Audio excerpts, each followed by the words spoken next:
എല്ലാം പറഞ്ഞിട്ടുണ്ട്. ഇപ്പൊ കുട്ടികളെല്ലാരും കൂടെ ഇങ്ങനെ പറഞ്ഞിട്ട് നമ്മളൊരു ചെറിയ ഒരു സിനിമ എടുക്കാൻ വേണ്ടിട്ടാണ്. ഇത് അടിപൊളി കൂനാണ് ട്ടാ. ഇത് മതിയാവും നോക്കി. അല്ല ഇതിപ്പോ ജന്മന വന്നതാണ് അല്ലെങ്കിൽ ഇടക്ക് വെച്ച് വന്നതാണ്?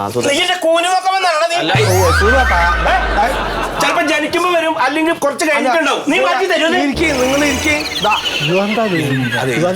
അല്ല അപ്പൊ അവനൊരു കുറവില്ലാച്ചിട്ടാ പറഞ്ഞ. അവനെങ്ങാനും നാളെ വാദം വന്നിട്ട് ഒരു കാലാണ് ചട്ടാല ചട്ടാല എന്ന് വിളിച്ചപ്പോ സഹിക്കും.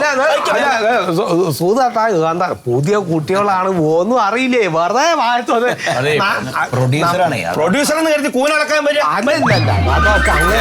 പരിചയപ്പെട്ട കൂട്ടത്തില് അങ്ങനെ വന്നതാണ്. കാര്യാക്കണ്ട, പോട്ടെ. സത്യസാർക്ക് അറിയോ, പഠിക്കണ കാലത്ത് ഇവനേക്കാ സുന്ദരനായിരുന്നു ഞാൻ. പ്രായത്തിന്റെ ഒരു സംഭവത്തില് ചക്ക ഇടാൻ വേണ്ടിട്ട് കയറിയതാ. ചക്കയും ഞാനും കൂടി വീണു, ഓൾഡർ കുത്തിയാണ്ട് വീണു. അപ്പൊ ഇങ്ങനെ ഒരു കല്ലപ്പ ഉണ്ടായിരുന്നുള്ളൂ. പിന്നെ അതിങ്ങനെ കൂടി കൂടി കൂടി ഇപ്പൊ കണ്ടോ ആ ചക്കട വലിപ്പല്ലേ നോക്ക്. അസല അവനെയാണ് നാടക യാത്ര ചെയ്തേക്കുന്ന അറിയോ. കൂനല്ലേ വേണ്ടത്. അപ്പൊ നമുക്ക് എന്തായാലും ഒരു ചെറിയ വേഷമല്ല, അതിന്റെ പ്രധാന വേഷം തന്നെയാണ്. നല്ല വേഷമാണ്, കഥ എന്റെയാണ്. അതെ, നമ്മളുടെ സബ്ജക്റ്റ് ഈ ബോഡി ഷെയ്മിങ്ങിനെ പറ്റിയിട്ടാണ്. അതായത് ഇപ്പൊ ഇങ്ങനെയൊക്കെ ഉള്ള ആളുകളൊക്കെ പറ്റിയിട്ട് ഇങ്ങനെ അനാവശ്യമായിട്ടൊക്കെ പറയലോ, കളിയാക്കിയിട്ടൊക്കെ. പിന്നെ കളിയാക്കുക, അത് അങ്ങനെ ഉള്ളവർക്ക് അതിന്റെ വിഷമം അറിയുള്ളൂ. അപ്പൊ കണ്ടില്ലേ അവൻ വന്നിട്ട് ബോധമില്ലാണ്ടാണ്. അതെ, അപ്പൊ അതിനൊക്കെ എതിരായിട്ടുള്ള ഒരു മെസ്സേജ് കൊടുക്കുന്ന ഒരു കണ്ണ് ചോരല്ലാണ്ട് ഇങ്ങനെ വൈകല്യം ഉള്ളവരെ കളിയാക്കുന്നവർക്ക് എതിരെയുള്ളതാണ്. വേണം വേണം അങ്ങനത്തെ സബ്ജക്ട് വേണം. അത് വേണം. കൂനാന്ന് വിളിക്കും ഡയലോഗില്.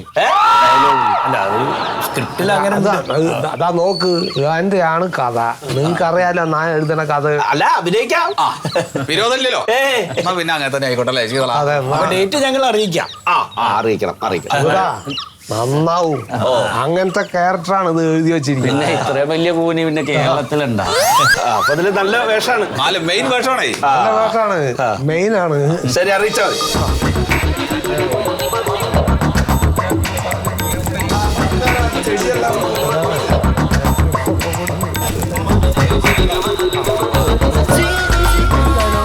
പഠിക്കണ സമയത്തേ നാടകത്തില് ഞാൻ നായകനായിരുന്നു.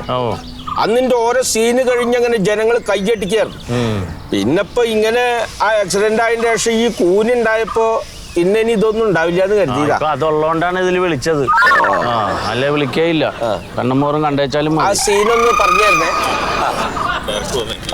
ഹലോ, അതെ, അത് പഴവും മുട്ട പുഴുങ്ങിയതും എനിക്കും ശീതളം സാറിനും സത്യശീലനും മാത്രം മതി. കണ്ണി കണ്ട് ഊളകൾക്കൊക്കെ പഴം പുഴുങ്ങിയത് കൊടുത്തിട്ട് വൈകുന്നേരം പൈസക്ക് വന്നാലേ എൻ്റെ അടുത്ത് ഉണ്ടാവില്ല. ഞാനാ പ്രൊഡ്യൂസർ. എനിക്ക് ഒരു ഇലാട ഒരാട